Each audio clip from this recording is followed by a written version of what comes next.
Olá, gente. Bom dia. Que Deus abençoe a todos.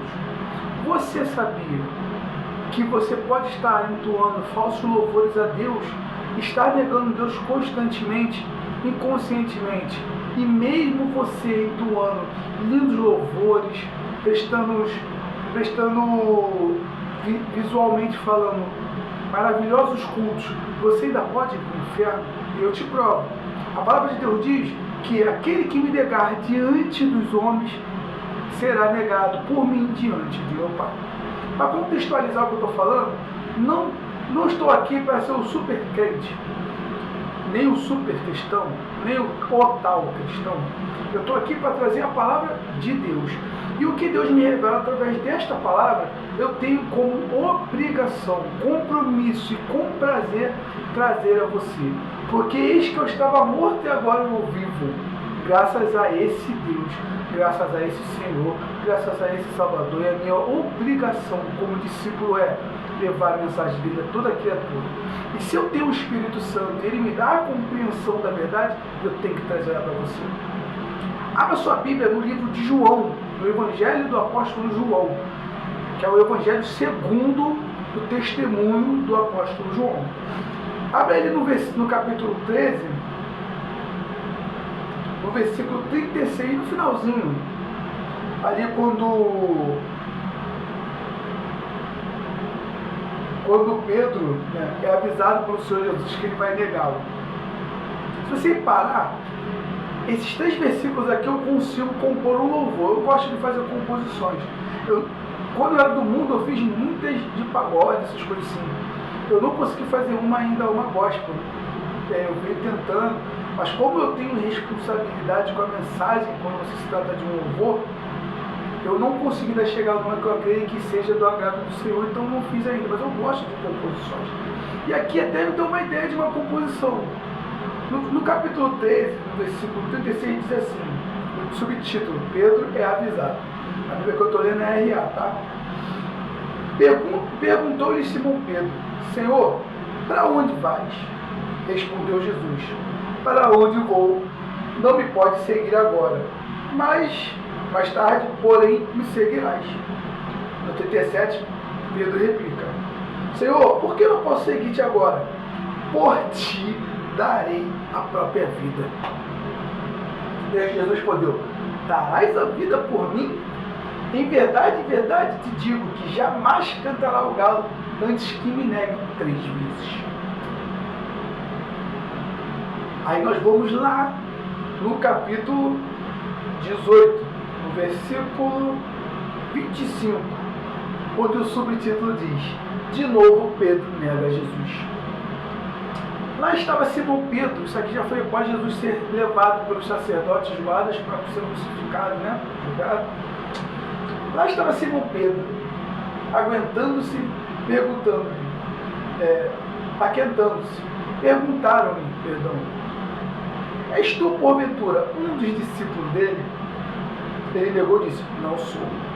Aí no versículo 26, um dos servos do sumo sacerdote, perante daquele a quem Pedro tinha decapado a orelha, perguntou, não te viu no jardim com ele?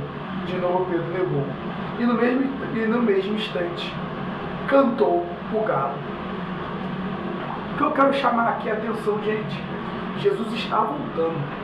Vamos acordar.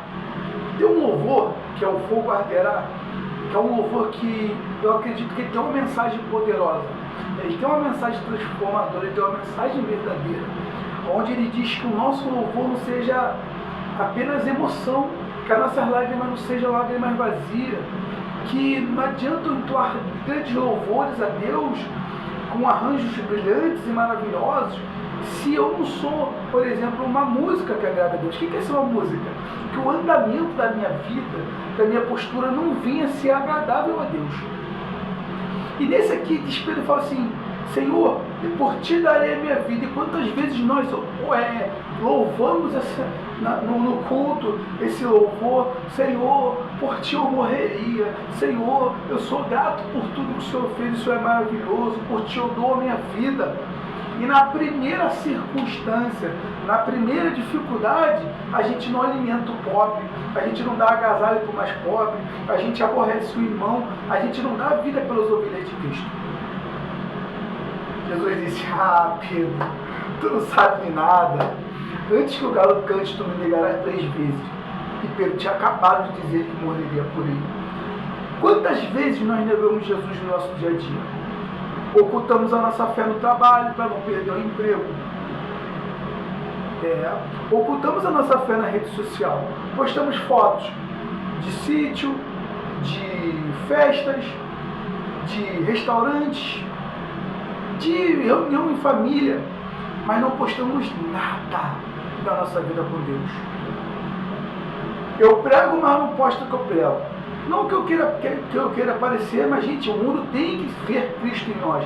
O mundo tem que saber a quem nós servimos. E se nós estamos aqui entregando a mensagem, se nós pregamos, se nós ministramos a palavra, o mundo tem que saber que nós ministramos, e os nossos parentes, os nossos amigos têm que ouvir essa mensagem, eles queiram ou não. Se eles vão aceitar ou não, é o problema deles.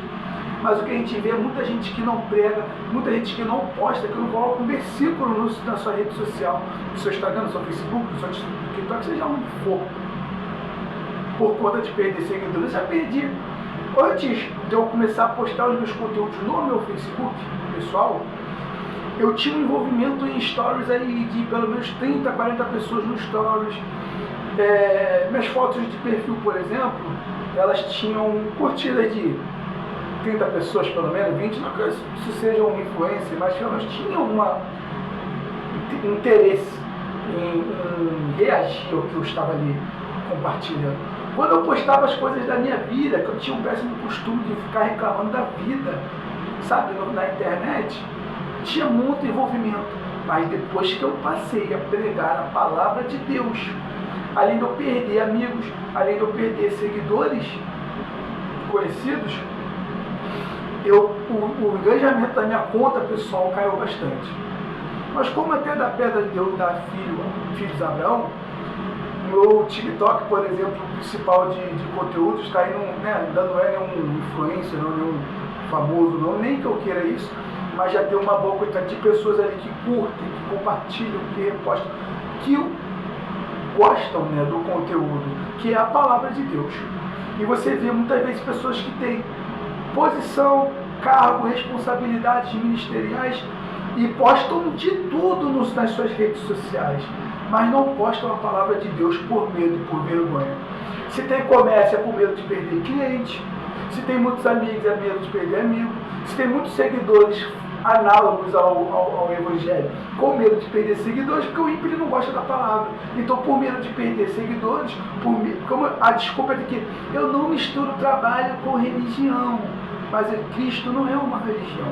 Cristo é um estilo de vida. Cristo é uma verdade, uma essência. Se você está no reino de Deus, você tem que constantemente reagir como servo do reino de Deus. Ontem, por exemplo, como a gente tem que ser uma mensagem viva, ontem, por exemplo, eu estava num evento da igreja da minha sogra. Era um evento de obreiros que nós fomos porque, como parente da minha sogra, o pastor permitiu. Vamos curtir, as crianças brincaram. E eu vi ali, tinha muita gente ali que tinha posição e todo mundo correndo da churrasqueira, ninguém querendo servir. Calma aí, gente. Se não tiver o churrasco, o pastor não come. E não só o pastor. Todos que estão aqui, que são meus irmãos, que eu digo que eu amo a Deus, eu não posso deixar meus irmãos com fome. Eu falei, caraca, eu não sou nenhum master churrasqueiro não, mas eu vou ter que ir. Vamos lá, chamei o amigo que estava comigo, o seu Zé, nós fomos lá fazer um churrasco, nós servimos o churrasco e deu tudo certo, graças a Deus. Crente não é CLT, cristão não é CLT, a gente não tem horário de serviço. Nós temos que entregar Cristo com o nosso testemunho 24 horas por dia, ceder para as nossas redes sociais, nosso meio social, a nossa vida, a nossa alma, porque ele disse que haveria um dia que teria os adoradores em espírito e em verdade. Isso é com constância, é totalidade, é o tempo todo. Você tem que viver a Cristo. Então, se você se enquadrou nessa condição, arrependa-se, mude, porque, Senhor, por ti eu daria a vida. Mas quando te pergunto, és tu aquele que serve a Cristo? O que tu diz? Não o conheço. Mas não com as suas palavras, com as suas atitudes. Não vim te julgar, Mas acorda, irmão, Jesus está voltando, tudo está mostrando, e eu preciso te alertar. Que Deus te abençoe. Amém.